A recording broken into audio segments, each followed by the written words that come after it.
Well, here we are, folks. It's Lindsay with Sports Psychology Solutions back in the building, the SPS show with my co-host Terry McCord Jr. And we're going to have a great show today. We're going to be joined by John, the basketball insider, and can't go without not acknowledging our guy, Coach Orlando Watkins. He's literally in the gym right now. We'll talk to him a little later. But we got some great news, Terry. We want to announce our new sponsor. That is the Horatio Williams Foundation. Shout out to my guy H. You can see right here, I'm rocking the H logo. Horatio Williams Foundation has been a friend for a long time to me as well as to Orlando. He supports programs in the community, a great guy, and we're just thankful for him coming on. So it's official now, Terry. You're official professional podcast. You get paid for your services, man. How you feel about that? No, I'm blessed. I really appreciate the sponsorship. You know, we both been working really hard. You know, Coach Watkins has really been backing us up, always getting us, ahead of the game with the new, gadgets you see right there. And, he's right on time, right? So yeah, it's been a great process, man. I do it for free, and my parents always said, do something that you love and get paid for it. And so this has been an amazing experience for me. Yeah, well, I will tell you, man. I want to thank. I got a team, man. I got a great team in Orlando who's been a great supporter, great confidant throughout, and you as well, man. And I see the benefits. So I'm out here to do more. I want to feed my dogs, man. I want to get more. I want to better get you more. But you have been an integral part of this podcast, brother. Let me tell you for sure. Your production work, your ideas, getting your texts throughout the day and that night, like what's up with this, is very significant. And I appreciate you. And anyone out there, I just tell you to put your head down and keep grinding. So we got a lot of things on tap today. We'll get to our guy John, the basketball insider, a little later. But first, per you, let's talk about a Super Bowl recap, man. Tell us what went down for anybody who's living up under a rock. It all started in the trenches. I mean, right there at the O-line. I think that really told the story. It didn't get a lot of attention. Everybody kept talking about the weapons that Kansas City had and how would it compare against who the Bucs have. But, I mean, right off the bat, we heard the Chiefs lost their two tackles, the two starting tackles. And that, when the Bucs can rush 4 and 5 and still get to the quarterback. I saw a stat on Bleacher Report. Patrick Mahomes rushed for 497 yards, but he didn't go forward. He was running around sideways, and he ran for dang near 500 yards, and it wasn't him running forward. So that goes to show, and I think that tells the story right there. Tyreek really didn't get involved. Kelsey was probably the most productive just because, he's always wiggling around in the zones, finding creases, but Mahomes looked rattled. I mean, he just had surgery for his turf toe. And so he just didn't really look healthy, limping around there. The Chiefs looked beat up, and Brady did his thing and got his boys ready, and they just took it to him. Yeah, speaking of Brady, we'll definitely talk about him. But, I think for the Chiefs, man, there was so many things going on, including, unfortunately, one of their assistant coaches, actually Andy Reid's son, was involved in a near-fatal car accident. A young lady is has brain damage as a result of it. And that the Reid family, unfortunately, has struggled with drug abuse. So you had that. You had a near COVID shutdown experience in the actual the haircut situation. They were getting their haircuts, and it came right back that the barber had COVID, and I think Patrick Mahomes a little bit further down the line. It was just too much stuff going on. And you talk about distractions. You know how that goes. You were just over at Eastern High School. Shout out to Coach Dave Jones and everyone. When you got a program, man, you got to limit the distractions. And then you look at people talked about with Tom Brady, first of all, being there and what he provided in this Super Bowl pedigree, but also the fact that they were playing in Tampa. Guys didn't have to leave. They didn't have to get on a plane and go somewhere and reacclimate. So there were so many other things. And let me tell you something. Leading up to this game, people would ask who you got. And, of course, I got love for Patrick Mahomes and what he's done, the groundbreaking things he's done. But I had to say, man, you know what? Tom Brady is the Michael Jordan of football. Meaning if he's on the field, if he's in the game, there is a chance. I remember grabbing lunch the other day, the day of the Super Bowl, and there was a brother there, and it was a great picture. This young man was there, and he had 3 little kids with him, man. I don't know if he was daddy or granddaddy, but it was just a beautiful sight, strong black man with his children. I remember just asking. I said, who you got, man? Who you got? He said, look, man, if Tom Brady out there, and it's like that same sentiment. Like you can't – I don't care how you feel about Tom Brady. We're going to talk about that in the next segment. But if he's out there, man, you got to watch out because he's unflappable. What do you think about that? Yeah, I mean, I think it just goes with experience, learning how to win. I give a lot of credit to Belichick and his staff, you know, being all about winning. I mean, at the end of the day, winning that championship was his goal. I mean, I don't know if it's a true quote, but he said a guy was crying about winning the NFC championship game, and he asked him, he was like, "What the F are you crying about? We still got one more." And it's just that mindset where it's like, come off a little rude, but at the same time, it's like this dude, he sees what he wants and he's gonna work till he gets it. And so you just gotta have that killer mindset, that Mamba mentality, if you want to go to Kobe way a little bit. So it's just that mindset you gotta have, you know, if you want to win a lot of games. Yeah, shout out to my guy, Coach Lamonte Stone down at River Roots High School. We was down there yesterday, and we'll talk about that a little later. But he made a comment that he wanted people who wrote the book and not just were written about, meaning that's why he went and got guys who had played on a high level to come on this coaching staff. And because of those comments like that, you know, when you got somebody in the locker room who's been there multiple times, it can tell you, people can look to them. It's like the flight attendant who, when there's turbulence on the flight and you look at her and she's like, calm, that'll calm you down too. But with that, man, I want to talk about Tom Brady, man. I want to be very transparent. And my guy Orlando's going to come on in a second because he had to kind of help me with this and counsel me through this. The double standard of Tom Brady. And I say this based on the fact that Shannon, of course, was talking about this. Shannon Sharp and Skip were talking about Tom Brady has a history of not shaking hands with the opposing quarterback when he loses the Super Bowl.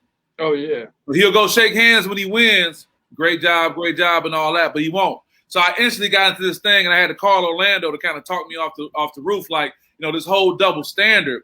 And then we got to talk a little bit more, man, but I got to make a confession, Terry. I like Tom Brady.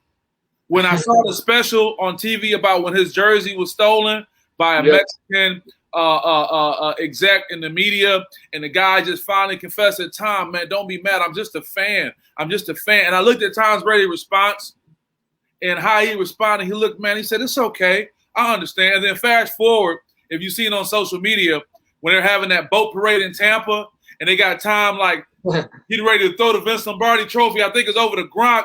And I'm just like, I like this guy. You got to like him. So Orlando had to help me. So what Orlando said, and I want you to come on in, Orlando. I know you're at practice right now. Shout out to you getting it all done. We talked about this GOAT double standard and how GOATs have a double standard that everybody doesn't have. Orlando, what do you think about that when we had that conversation? When you're that high-performing athlete, when you are the GOAT, there's a different set of rules. It is. You want to do.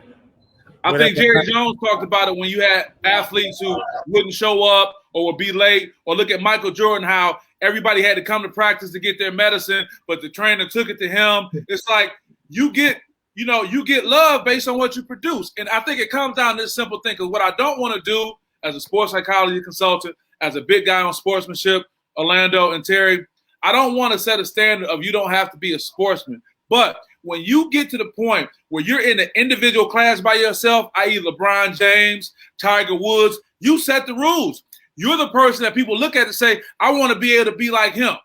I want to be able to be the guy guys can just walk into the gym and say he's here, and it's a whole different thing. You know, you are the man. And there's only one GOAT per. Tom Brady is the GOAT of football. Michael Jordan is the past GOAT, if you will, and LeBron is the current GOAT, if you will, of basketball. Orlando, tell me some more about that, and Terry, I want to see what you think. What I think you also missed, I know we discussed earlier about the golf GOAT and Tiger Woods. That's Tiger right. Woods was able to get away with just about everything, but the love never went away. Right. As long as you're performing at a high level, as long as you're making folks that money, you will always be loved, and you go by a totally different set of rules than anyone else. Yeah. When you're the man, that's it. So I appreciate you, Orlando. I have to send you the consulting and the psychology consulting check for sitting me down and helping me, because Terry, I was struggling with that. Terry, what do you think about it? No, I think it's really interesting because I remember that personally after the Super Bowl when they played the Eagles and he didn't go shake Nick Foles' hand, and everyone was kind of talking about it. Oh, he's just Brady. He's being competitive, and you know, and I think it's kind of funny because LeBron got a lot of heat for this after game 3 against the Heat, where he just kind of started walking off the court as the time winded down.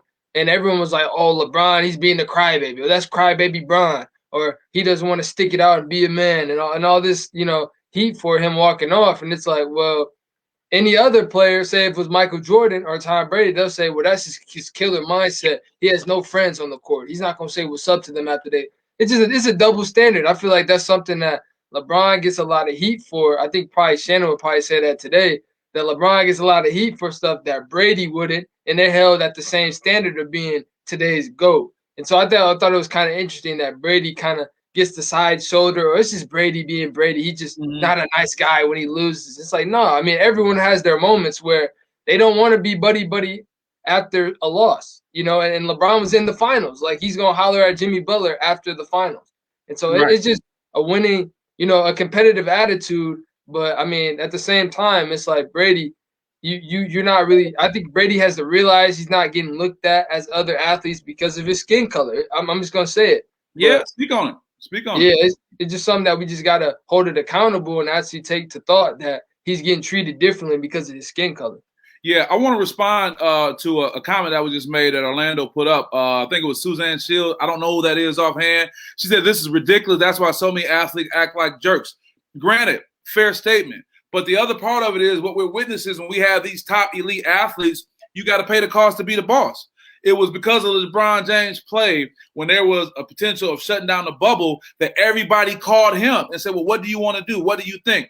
Same thing when Tom Brady was able to leave the New England Patriots and go to the Tampa Bay Bucks and get them guys to win a Super Bowl in 1 year. You know how that goes, Orlando. You can't win. And that sounds like maybe the NBA, but for football. And the reality is that I don't disagree with what you're saying, Terry. We want to bet to hold people as high as, but it's the killer right here. To Suzanne's point, act like a jerk if you want to, but if you ain't the GOAT, you go get treated accordingly. Yeah. Now, Tom Brady, Michael Jordan, LeBron James, Tiger Woods, et cetera, they're going to be held to a different standard because of what they've done. Now, if you turn around and try to act like you the GOAT and think you go get some GOAT privileges and you just a little sheep, you go get treated like that. So the best thing to do is to take care of your business, act the right way. And that's to Suzanne's point about, hey, we don't want you acting like a jerk and you ain't won nothing yet. And you're not LeBron James. You're not Tom Brady. And again, you make a good point, Terry, that there's also the additional double standard of what race plays in America. And we have to call people out on that. But look, I just had to just deal with my own emotions, man. I was feeling it. When he made the comment that was very genuine and very respectful about this fan who lost his mind and stole his jersey, and he was forgiving of him. See, right then, he could have been a jerk, to Suzanne's point. He could have been like, man, I want him prosecuted. I mean, I want him under the jail. And he was like, you know what, man, I get it. So that changed my mentality. And seeing him on that boat, getting ready to throw the trophy, and then when they finally caught it, and everybody was like, yeah! I mean, that is what sports is in its essence. So if you get to the very top, you can write the rules. I'm not saying it's right, but that's what it is. You know what, Lance, just real quick. Yeah, please. That's the one thing about Brady that I can't figure out, you can't figure out. I want to not like him, but I can't help but love him. And it takes a lot to say you've already started, like, I ain't really feeling you, but he just works. And then it's not like he's not even trying. He's not even trying. When I watched that show, I was so much caught up in how the guy snuck in there and how he got the jersey. But at the very end, when the guy said, Tom, I'm sorry, man. I'm just a fan. I'm sorry. And Tom was like, I forgive you, man. And it was so genuine because Tom was just like, he was looking at the video of the guy and you're seeing his immediate real-time response. He said, I get it, man. I forgive you. Like that kind of person right there. Okay, your politics may be different than mine. So be it. I got Republicans I love too. But I just think that once you get insight into the character of a man and all their flaws, you know, you get to make that decision. But at the end of the day, man, I'm a fan, man. I can't help it. Call it what you want. What you got, Orlando, before we let you get back to practice? This is a very interesting thing. And I saw Suzanne's comments, and you were absolutely right. There's a bunch of folks that met that GOAT status that's walking around thinking they're GOATs. You're absolutely right. They get dealt with immediately. Exactly. Immediately. Because there's not going to be a groundswell of support to help you. Jerry Jones said it best. When you have an athlete who will get in trouble, they're like, well, we got to wait and see. We will go see what we can do to help out because of what you can contribute. So if you want to know, that's it. But I appreciate your comments on that too. And you know, we're always here for you. And actually, stick around, Orlando, because that moves me to the next topic. And that's Mark Cuban talking about not canceling the national anthem. as you guys may have known, in Dallas, they weren't playing the national anthem for the game, especially with fans returning. There was some controversy. But Mark Cuban's response was, hey, we don't feel like everybody is being represented in this country. And I got to love Mark Cuban's another example. Me and Orlando, we talked about that. Another guy that when he first came on the scene, I wasn't really feeling, and I didn't have a reason not to. He had made some comments about after the Trayvon Martin killing. He said, look, man, if there was a white guy walking with a hoodie on and tattoos on his face, I'm crossing the street. I didn't know how I felt about that. But then we saw him reach out to Delonte West in a way that didn't seem like it was contrived. It didn't seem like he was doing it for media attention. He was like, oh, man, one of my guys is down. Let me go find him. And then you keep hearing them speaking truth to power, going on Fox News, not to support Fox News platform, but challenging them, calling out the president. I mean, all these things that Billionaire Boy Club members do not have to do and don't do. So I got to shout out Mark Cuban. What do you guys think? No, I agree. I think this one was interesting because it didn't get much attention until a reporter reported it. Because like you said, the Mavericks weren't playing at all, and no one had a problem with it. And then when someone reported that they've started playing it again, that's when everyone was like, oh, really? They're starting to play it now? Which I think, I think Cuban isn't in the wrong really in this, because I feel like, all I say is that if you're going to play it and have everyone be represented, then I don't want to hear any criticism about those that choose not to participate, take a knee, or do some kind of peaceful demonstration towards it, because at the same time, it's like you're playing it so those who want to pay their respect or do whatever, that's completely fine. I stand up too. But if those who want to do their demonstration and like they're allowed to do that same thing too. So I don't want it to be like, well, we're doing it for them, but you can't do your protest and we didn't have it on, so then you didn't have to protest. Like, no, I mean, I feel like we should play it so everyone can be represented. And so then, even though we're playing it, that does not mean that we should criticize those players that choose not to participate. It should be both ways. Great. Orlando, what do you think? Mark Cuban is an original. Wait a minute. Is that June in the back? Was that June? That is June in the back. What up, June? That's my guy. Shout out to June. We got love. I'm sorry, everybody. Yeah. We saw our guy. Put in that work. Put in that work. Mark Cuban is an original. He's a man with money. That the political correctness, none of that. He's original. Mark Cuban is Mark Cuban. And whatever he does, he puts his money behind it. He puts his voice behind it. He's one of those guys. He's those guys that you're Elon Musk. You're right. A bit eccentric. Maverick. He's a maverick. No pun intended, but he's a maverick. Right. A bit eccentric. But hey, if you got the money, talk and BS walk. And speaking of eccentric, I once heard a story that somebody was meeting with him to have a big meeting. He said, come on out to my house. They're going out to a mansion. We're going to have dinner at my house. And guess what, Terry? They got there, and he didn't have no furniture in the house, and they sat on the floor and ate cereal. And that was a big meeting they was having. So to your point, he's at. If you guys are looking at my gear, check me out. I'm rocking the Horatio Williams Foundation original. I want to shout out the Horatio Williams Foundation again for being a sponsor. Also, shout out our guys, the Streets is Watching Podcast Network. You can check us out. Shout out to my guy Don in Houston, Clarence Babor. They're doing their thing, and we're doing our thing too. As we get through the show, doing really well. And I like your setup, Orlando. I like you being in the gym. We might have to have you lead a mansion sometime and just show from the gym, man, and show you that we out here in these streets for real. I love it, man. But let's talk about perfect example, perfect intro is high school basketball is back. I mean, guess what, Orlando? We're looking at you in the gym. And I didn't even think to say this is the first time that we're able to see it. I was over at River Rouge High School yesterday, and early in the week, shout out to Coach Lamonte Stone, my guy Ty Bergen, whole coaching staff. Over there at River Rouge, they had a blowout win, 71-32. Terry, 40-point win to start the season off. They got a great prospect in Legend Jeter, who's committed to Providence, doing really good. Also, Keyshawn Delvin, a transfer from Wyandotte High School. Now they look really good. They're going to be headed up to Traverse City this weekend for a big trip. But high school basketball is back, and you know it because you're over there rubbing your knees right now because you just alma mater, Eastern High School, getting in. Talk about that and high school basketball being back, Terry.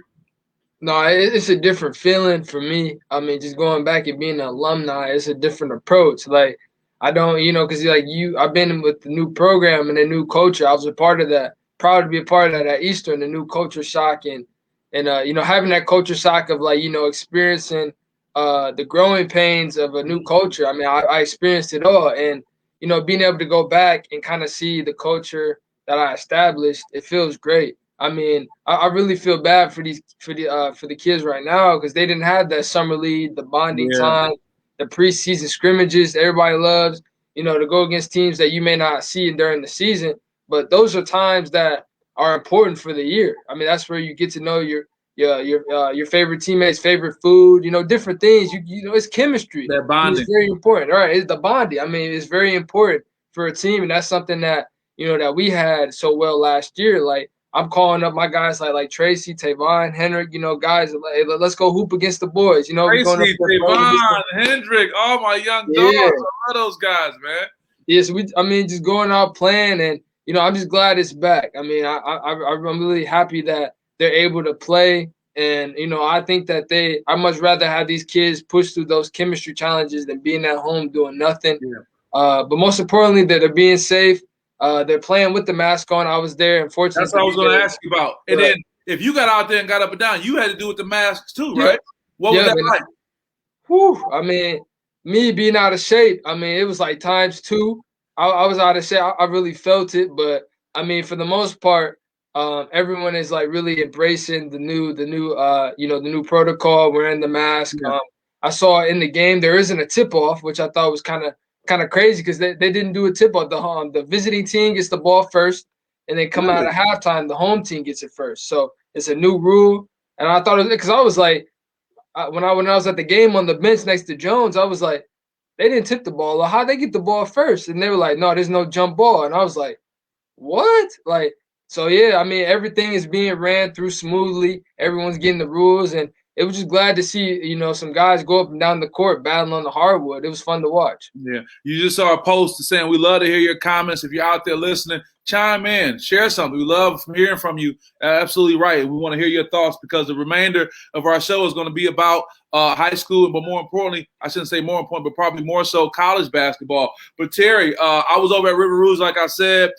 Things are getting started. It was great. Shout out to Coach Lamonte Stone. If you go on the SPSEdge Twitter, or if you go on the Instagram, you'll see the interviews that I've had. If you go on my Facebook page, Lindsey Hellis, or Sports Psychology Solutions Facebook page, you'll see the interviews we had with these players, Legend Jeter, Keyshawn Delvin, of course, Coach Lamonte Stone. But breaking news, I guess, is not necessarily that breaking, but the NCAA tournament, which was going to be in Chicago, is now officially going to be in Indianapolis, which I think is probably the best place because Indy is just a good town. But fortunately for us, if we were able to go, it wouldn't matter whether we were going to Chicago or Indy because they're the same distance. But what do you think about that whole idea of bringing everybody to Indianapolis compared to being Chicago, Terry? Oh, wow. I was a little for that move, I think as long as they go somewhere and establish rules, I think the very important key to this is just having a leadership and having a blueprint, which I think is something that is very important when you're trying to get through something like COVID. You got to have some kind of guidelines that you want to follow. Right. You want to have someone that's keeping everybody accountable to those guidelines. So whoever that is in the NCAA, I can't think of his name right now, but Mark Emmert. You talking about the head of the NCAA, Mark Emmert, or somebody else? Yeah. Anyone that's in charge of the protocol or any of that, putting something together so then we can follow it, hold each other accountable for it.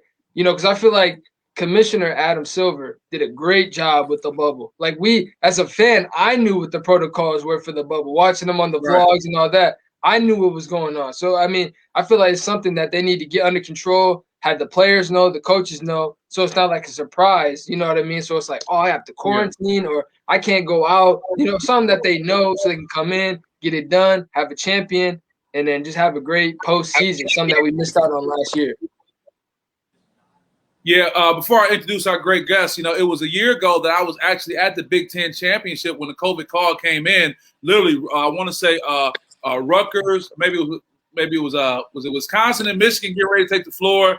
We got the call, we shut it down. But Indianapolis is a great town for that. They're built for that. It's so funny as we're joined by John, our sports insider.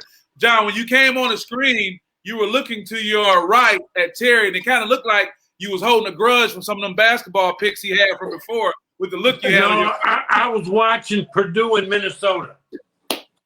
It looked like you were looking at Terry like, "Ooh, I'm going to get you this time." No. That was the first time last week that I got up on him. Yeah, that's right. That's right. We're getting it back.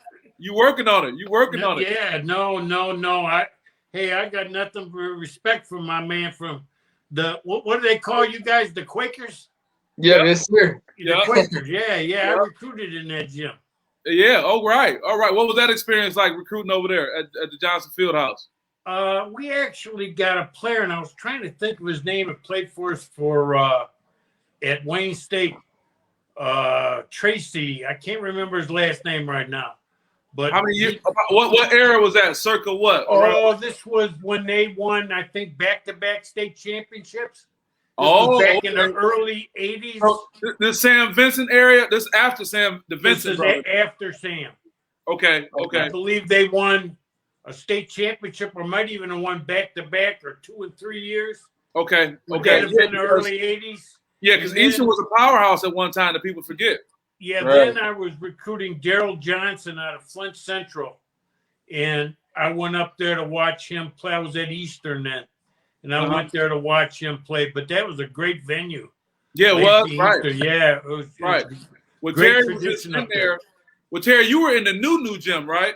Yep. Yes, sir. Yeah, because they've actually built a new school, John. Right. Terry went in and showed his veteran status and got up and down with these guys. I'm telling him, you better take some Motrin later on and feel better. Well, John, I watched my son Patrick play too, and you get in where you're out here and you're a regular person and you develop some habits and you hang out a little bit. You're just not quite the same running up and down the floor. Hey, man, I tell you what, if Coach Jones let me get back in the gym, I'm just going from three-point line to three-point line. I'm shooting. Yeah. I don't care no more. I played enough defense in my day, John. But, John, you're right on time. And before we get into the Big Ten picks, we were going to recap MSU versus Penn State. And it's great that you're here for that. I sat and watched that game. I talked to Coach Izzo, Aaron Henry, and others after the game. And the question I had for Aaron Henry was this, John. I said, how much did the Purdue loss help you in the Penn State win? And he talked about that feeling. You know what I'm saying? He said he didn't want that feeling again. And Terry and I were texting, right? We were texting during that time like, oh, boy, it's smelling like a Boilermaker all over again because you were coming back down. And shout out to Aaron Dredd, Miles Dredd. His dad, Aaron, is a friend of ours and whatnot. I think Orlando knows him too. He had a shot. He had a shot. He hit that last three-pointer. It was a different story. It would have sent things in different directions. And I tell you this, Tom is much more nicer in press conferences after he wins. There's something about that. Who is it? Right. So what was your take on that game, John, as we kind of get into that? Then Terry, you tell me I'll go to the 2 possessions prior to the last shot. Okay. And he takes out Joey Hauser and he takes out Lawyer. And he puts in Rocket Watts, and he and was Josh? And Josh Langford, and they take they bend at the waist. They got their hands out. They're in a defensive position, and they play defense. Okay, they guard the basketball. They keep the ball in front of them. A lot of people, Dan Dockich irritates them. Just okay? You. Yeah. But I want to tell you one thing.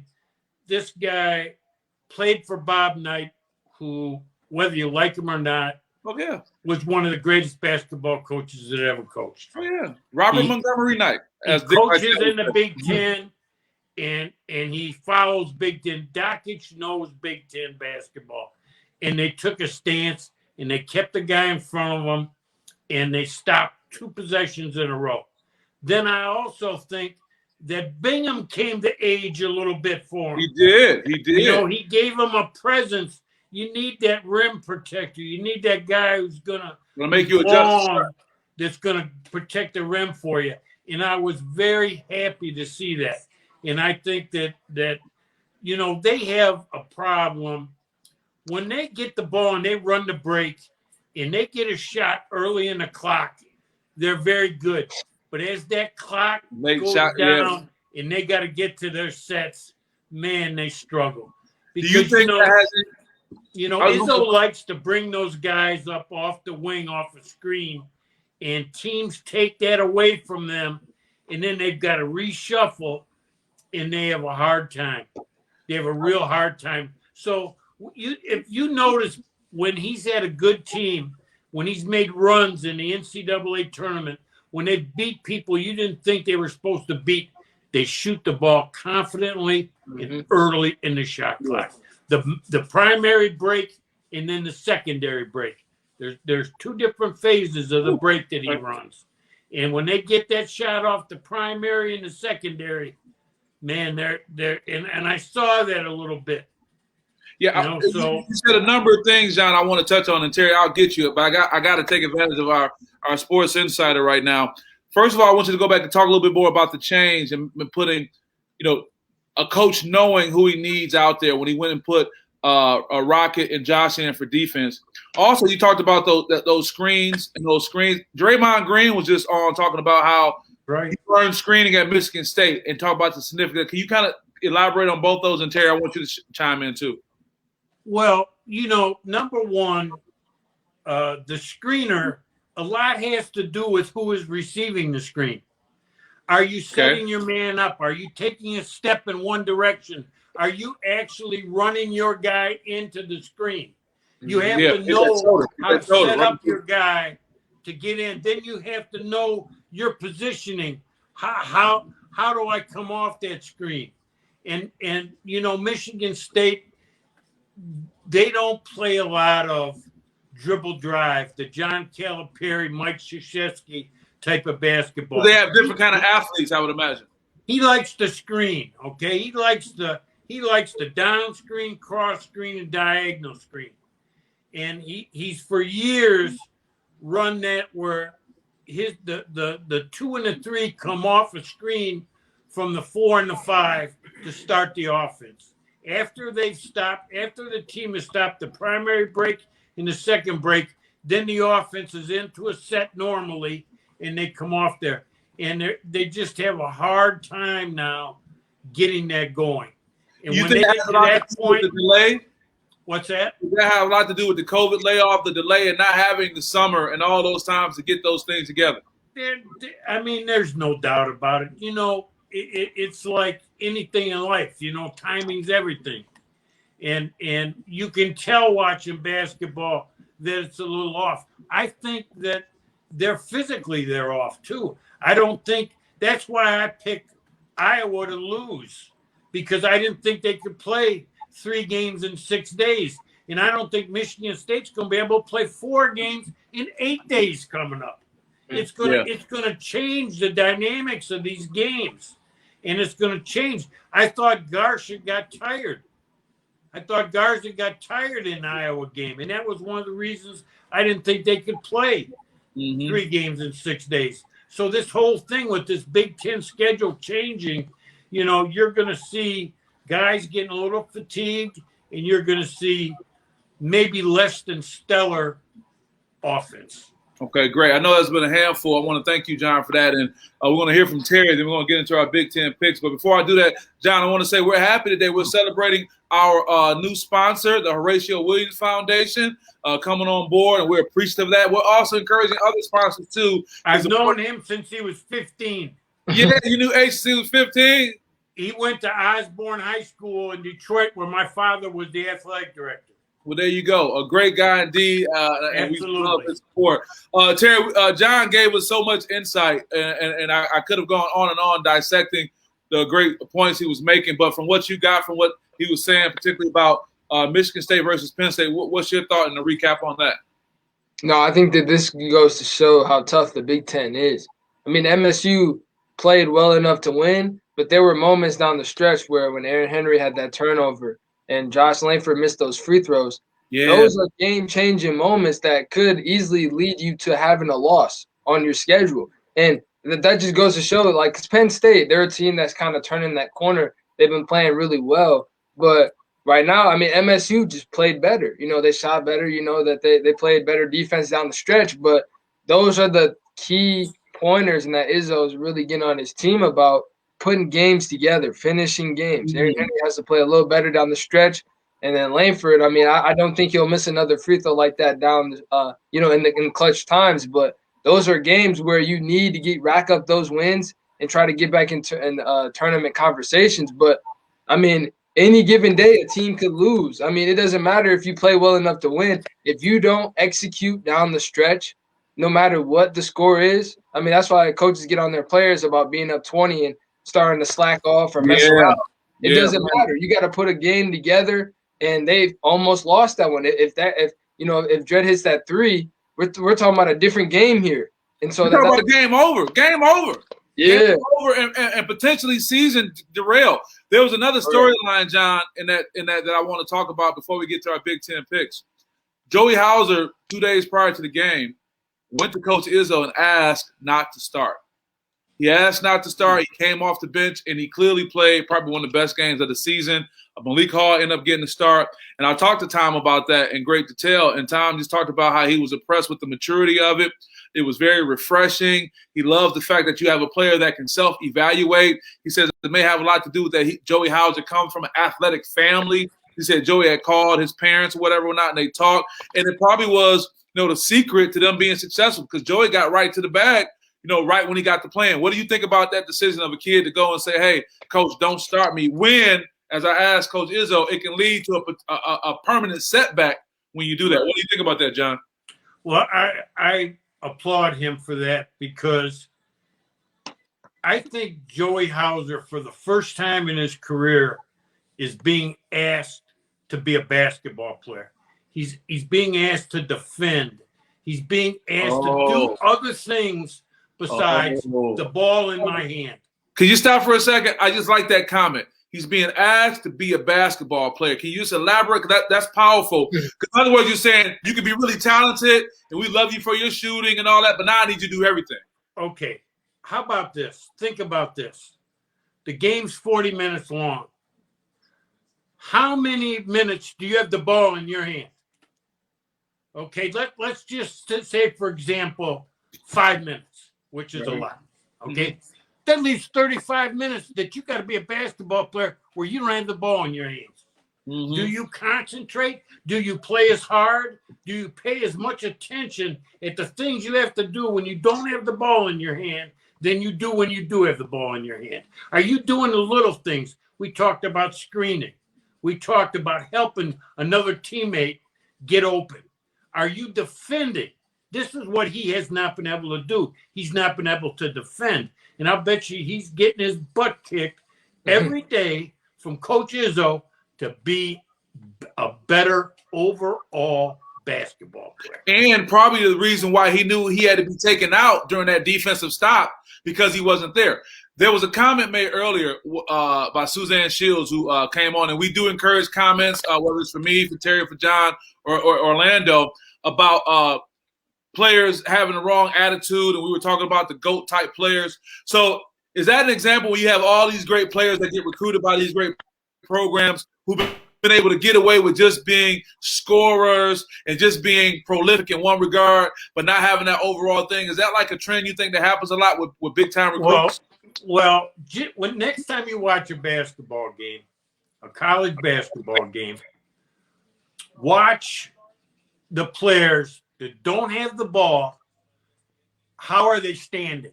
What are they doing? Are they standing straight up, or are you looking at, is your head on a swivel, looking what's happening?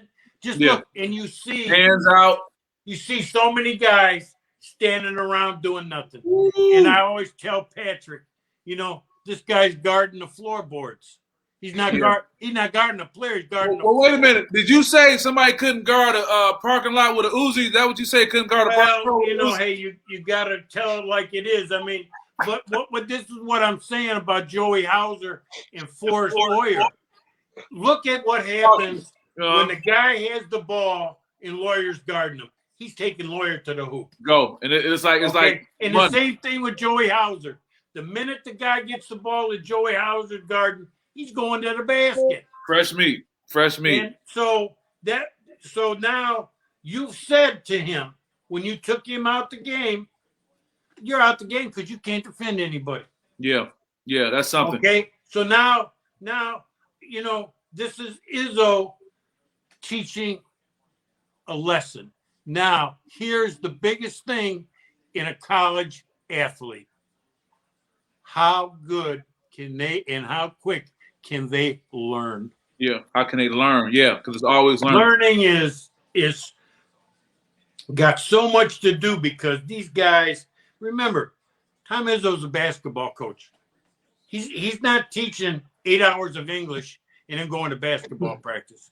He's coaching basketball. He's coaching that team 365 days a year. Good point. That's a good point. You know? So I mean he has nitpicked and taken this game apart. Yeah. Yeah. And now he's transferring what he has to his players. Who wants to learn, who's willing to learn, who is learning. I love it. With that, we're going to transition to our Big Ten picks. And we got John, the sports insider here, as well as Terry McCord, Jr., able-bodied co-host. John, I'll keep you on the board right now with Purdue and Minnesota. And Terry, you know you're up next. What are you thinking, John? Well, there's 3.5 minutes to go.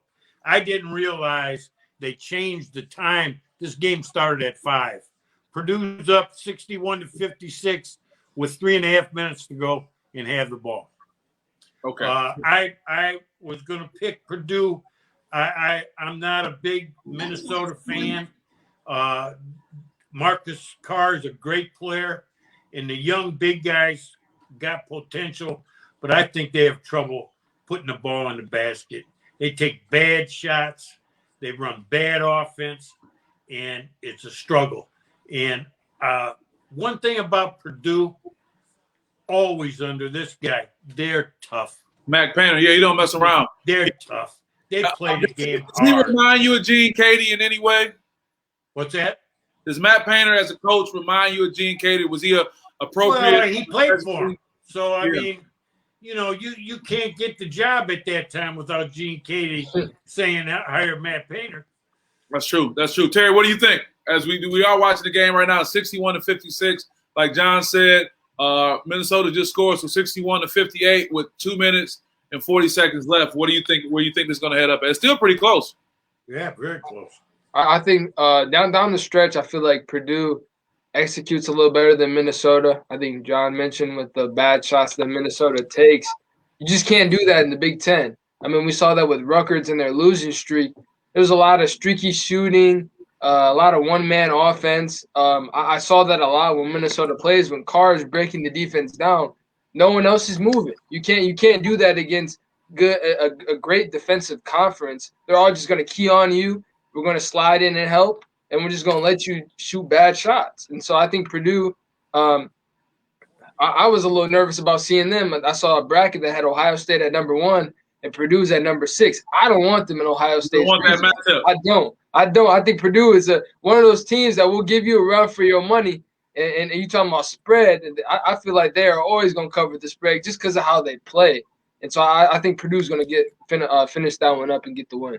Yeah, we'll keep an eye on that right now. And shout out to Patrick. I know, Patrick, you guys both landed on the roof in the helicopter. I know how y'all get down, man. But shout out to Patrick and whatnot. You're on right. I'll stay with you, Terry, right now for a team you're very familiar with. We'll talk about Indiana, and Ohio State. What you got? Man, I feel like Ohio State's really rolling right now. Indiana picked up a great win against I don't know how to call Iowa in this one. We'll talk about them later. But yeah. There was controversy with Fran McCaffrey afterwards for calling the reporter's question dumb when he was asked about the substitute play in the game. But anyway, we'll talk about that too. But go ahead, Terry. Yeah, so I mean, they beat a pretty, Iowa slipping down that slope of falling off, but they beat a decent Iowa team. And I like Ohio State. They've been really rolling. Lydell's playing great. A guy that does not get a lot of credit, I really like Kyle Young. He's one of those guys that he's the garbage man, I like to say. He does all the little things. He's willing to do the dirty work, as they like to say, get the rebounds, loose balls. He's a big body in there. I feel like when he was out for a bit, they really feel his absence. And I really like his game. He doesn't make a lot of noise, but you definitely see his impact. So I think Ohio State is going to win that one. Okay, very good. Yeah, John, what do you think, Indiana and Ohio State? I like Ohio State in this game. Indiana, they they drive me crazy watching them play. Okay. They defend really well. I mean, they get after it defensively. I think they're one of the better defensive teams in the Big Ten. But on offense, they're a mystery sometimes. They do some things that I would just like to ask a question. What were you thinking about? And their guards have a hard time shooting, yet they make a three-pointer when you least expect them to. They beat Iowa on a jump shot, and they beat Northwestern last night on a jump shot. So they're a very confusing team, but I like Ohio State now. I think they get Indiana in this game. Okay, I want to keep you on. We're going to go next to Iowa and MSU, but I got somewhat of a controversial question, John. I was not going to ask, but I'm like, for the sake of time, and you can say yes, no, and be done with it. But do you think the Miller brothers as coaches are overrated? Yes, I think that Sean was a great recruiter when he was being backed with the money. And you can recruit real good when you got a bag, right? You got a brown paper bag. Right? Yeah.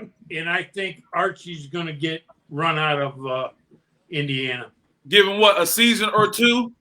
Well, I wouldn't be surprised if he's not in hot water right now, and he might get one more year, but they might pull a trigger on him soon. He just can't get over the hump. And he's got some very highly recruited kids. Yeah, I know. You looked at that line, really? And I got no beef with the Millers, but I just keep seeing these names recycled, John. And after a while, I'll be like, "Come on, man. Well, what is it?" You know what I'm saying? They got pictures of Santa Claus naked at a party or something. Like, what is it that's going on? Well, I think that Sean, he ended up in a good job at Arizona. And he had it rolling. If you've ever seen that, Patrick, what was the name of that our boy from Saginaw's son? Yeah. Okay. Okay, all right. Talking about Coach Dawkins? Yeah. Dawkins. Yeah. You know, I mean, Oh yeah. They had an in with a California AAU team out of Oakland and another one, and they had it rolling.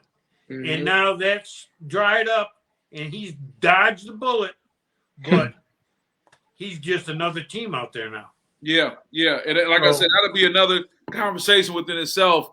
And how he was speaking to Sean, how he was so cavalier, talking about, what we do, we didn't do nothing, and, don't worry about it when they knew it was the back. Well, anyway, that'll be another conversation to have. But right now, I want to keep you on right now, Iowa and Michigan State. Well, Dan Dockage said the other night in the Iowa-Indiana game, he said they haven't won a title since 1979 or 1980 or something like that, 81. And he said there's a reason. Iowa's not tough. And Iowa's not tough. This team is not tough. If you let Weiskamp shoot, he's going to kill you. Okay? Mm-hmm. If you let Bohannon shoot, he's going to kill you.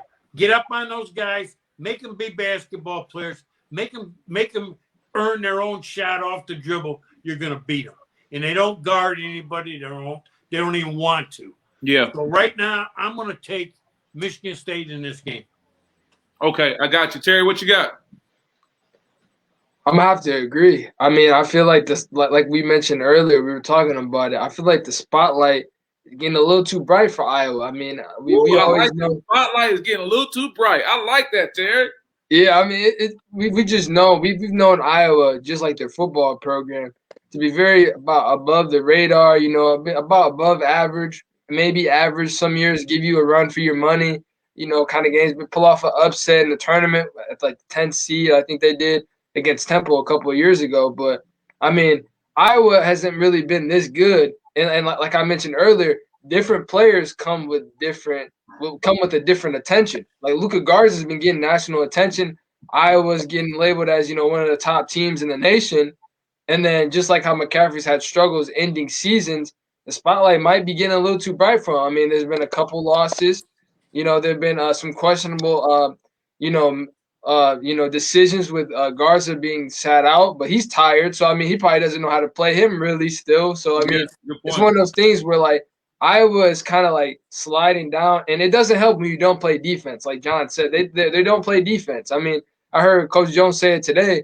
You never have an off night defensively. And it seems like Iowa has consecutive off nights defensively. How many consecutive off nights? I mean, every time I watch them, it's like West Cam's getting blown off ball. Garza can't guard anybody. I mean, Lydell, eating them up. Kyle Young eating them up. I mean, like, those kind of players, I feel like MSU let that game slip by them. I feel like they were really neck and neck. And I feel like, being back home on their rims may help, with them shooting the ball a little bit better down the stretch. But I think MSU could, really edge them out and get this win. I really do. The way that Iowa's been playing and the turmoil over there, I feel like this is MSU chance get that signature win to help them in the tournament and get them in the last four in, maybe, possibly. So I think this is a good chance for MSU to make their mark.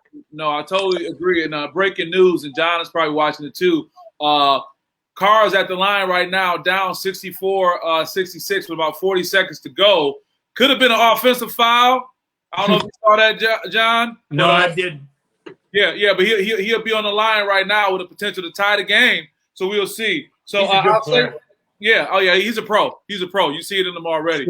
I'll stay with you right now, Terry. Michigan at Wisconsin. This is Michigan coming off the COVID protocol. You know what happens when they've been in their rooms literally having food delivered, using stretch bands. I don't care what you say. It's going to be a different Michigan team, but is that team going to be good enough to beat a strong Wisconsin team? What do you think, Terry? Well, one thing about me is that Michigan, they're always able to generate their own energy, whether it's with the bench or their defensive play. I feel like they're going to play great defense. I don't know if fatigue will kick in and really eliminate their ability to play defense at a high level as they've been doing. I'm going to give the edge to Wisconsin just because of those weeks. I mean, it's really hard to come back. As I know myself, I went out there and played. I haven't played basketball at that level in about a couple of months, and I was heavy breathing, and they're a lot more in shape than I am. But I do know a little bit of what it's like to come back and try and get up and down after having some weeks off. So I am going to kind of give the edge to Wisconsin there. But I do think that this game isn't going to be what we think it is. I think Michigan is going to come back and really play hard, but I think some fatigue is really going to impact that game, and I got to give the edge to Wisconsin. Well, as I go to you, John, for the sake of time, after you give us your take on Michigan versus Wisconsin, we're going to stay with Michigan State versus Purdue. And I'm looking at the clock, 14.8 seconds to go. Minnesota up 1 point, 13 seconds to go.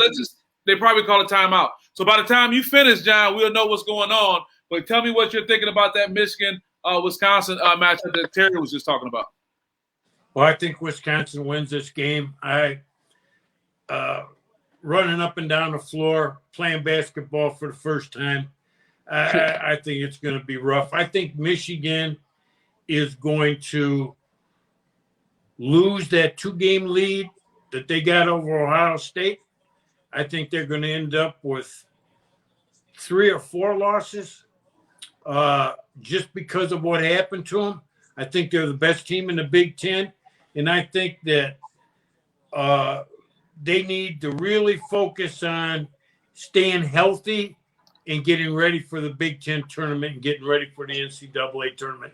But how can you expect somebody to stay in their room for as many days as they did and go up and down the floor 94 feet, playing 94 feet, physically and mentally? I think it's just too hard to ask them to do that. Yeah, it is. And what people need to know also, too, that Michigan's schedule, with all fairness, is backloaded. That's so right. when they were doing really well, that was the lighter part of their schedule. They have a backloaded schedule. So now you got that coming off of COVID, a backloaded schedule that's heavier. It doesn't mean they'll fall completely from grace, but it'll be different. John, then what is the Big Ten going to do about their schedule? What are they going to do to make up these games? I haven't seen yet. I've been looking of how the Big Ten plans on playing them. I know Michigan State's got 4 games in 8 days. Is Michigan going to have the same thing? I don't know. So what do they want to do to make sure they can have more representation in the tournament? just like they did in football. You know, they got to think about, okay, what do we need to do to get more teams in, you know, and keep that in mind. That's good. Staying with you right now, John, Michigan State versus Purdue. We got a few minutes on that, and I'll get Terry before we wrap up talking about the Horatio Williams first annual referees clinic that I'll finish with. But go ahead, John. Michigan State versus Purdue. I like Purdue in this game. I think it's going to be close, but I just don't think Michigan State can get enough offense to beat Purdue, and I think Purdue will win that game. Very good, Terry. What are you thinking? I think this game I was really puzzling on because I really hope MSU gets this one, but I think the way that MSU is kind of struggling in the half-court offense, I think that's something that Purdue is going to capitalize on. And my heart is saying MSU, and part of me is like, if I'm wrong, I'll be happy I'm wrong in this one because I really want MSU to get to the tournament, but I'm just going to have to go with my brain is telling me and not listen to my heart and say that Purdue is going to get this one. Here's the limb I want to go out on. The challenge I have, John, with the media credentials is that you're supposed to be objective. But as a sports psychology consultant who's worked with these guys, I got a relationship with these guys, I want to see them win. I think this is going to be a major opportunity for Aaron Henry to be able to have some great conversations when he goes and sit and meets with these NBA GMs again to say, when I played Purdue again, I knew I was going to make this work. I think this is an opportunity for Aaron Henry to put the team on his back, and we can really see the guy that we've been wanting him to be for so long. So I'll go with my heart and say I think they don't want to make sure they had that feeling again, and that be it. With the next few moments we got, John, I want to talk about the Horatio Williams Foundation annual, the first annual referee clinic. That's right. They're going to be having a clinic in Detroit, and Orlando's probably going to put something up about that in a second. I'm going to be interviewing the person who's the coordinator for that, Delonda Little. That's right. It's the referee clinic on February 20th from 9 a.m. to 1 p.m. over at Detroit Edison Public School Academy. Shout out to Brother Blanche over there, the leader. It's for girls and boys. We're trying to get more people to get into the refereeing business. We know it's very important to kind of backload that to make sure that you got people you can look at. John, how important is it to get young and up-and-coming referees? Last year, Patrick and I went to the last day. They opened the districts in the Michigan High School Athletic Association, and we went to a doubleheader down at Detroit King. I saw for the first time, and I've been watching high school basketball going to districts since I was 5 years old. I saw a guy ref 2 games in a row at a district. Never seen in the district? Oh, yeah, man. I never saw that before in my life, and that tells me that they need referees badly. And you almost wondered if the losing team would want to protest that, you know? Well, it was King versus East Point and Grosse Pointe South versus Hamtramck, and the guy ref both games. Wow. So with that, I'm looking at the clock right now. Minnesota is up 71-68, 6.0 seconds. We probably won't be able to see the end of this. We got to wrap off. Terry McCord Jr. doing a great job. Young Jedi doing well. You're a pro now, man. You out here doing podcasts, for the money, baby. That's what's up. John, we can't tell you how much we appreciate what you bring to our show every day. I get caught up asking you questions myself, and it's helpful. And Orlando, I know you're out there probably at basketball practice. Thank you. I got a great team supporting the SPSEdge. So with that, shout out to the Streets of Talking Podcast Network. Orlando out there representing. And check out the network at thestreetsoftalking.com. Shout out to Don Houston, Orlando, and Clarence Babor. And I'm Lindsey Ellison signing off. We see you guys next time. Thank you. Go in peace.